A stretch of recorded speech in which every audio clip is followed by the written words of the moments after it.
एक समय की बात है। दो बहुत अच्छे दोस्त थे, लियो और जॉन।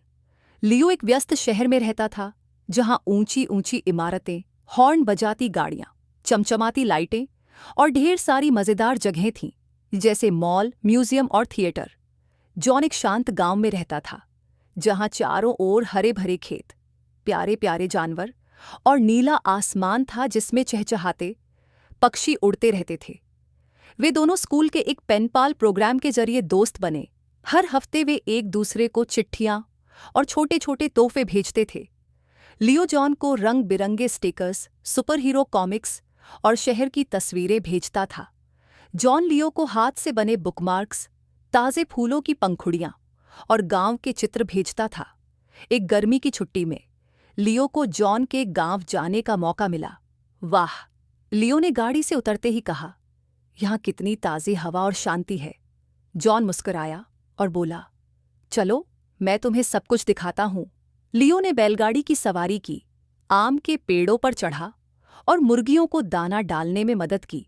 उसे मीठा गन्ने का रस चखने को मिला और जॉन के साथ खेत में बीज बोने का मजा भी आया।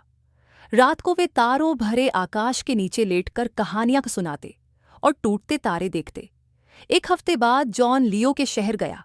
जैसे ही वे ऊंची इमारतों और रोशनी भरी सड़कों से गुजरे, जॉन की आंखें हैरानी से फैल गईं। ये जगह तो कमाल की है, जॉन ने कहा। लियो उसे डायनासोर म्यूजियम, एक रूफटॉप पार्क और एक बहुत बड़े टॉय स्टोर में ले गया। जॉन ने पहली बार आइसक्रीम संडे खाया और एस्केलेटर पर चढ़ा।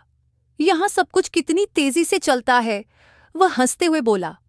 उस रात लियो की खिड़की से बाहर झांकते हुए वे जगमगाते शहर को निहार रहे थे। तुम्हारा शहर बहुत मजेदार है, जॉन ने कहा, लेकिन मुझे अपने गांव के तारे और शांति ज्यादा पसंद है।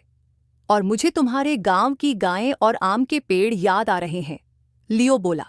फिर दोनों हंस पड़े और एक साथ बोले, कहाँ हैं ये जरूरी नहीं, हम साथ हैं, बस यही सबसे अच्छा है। मोरल ऑफ द स्टोरी, चाहे शहर हो या गांव, हर जगह खास होती है और सच्ची दोस्ती हर अनुभव को और भी खूबसूरत बना देती है।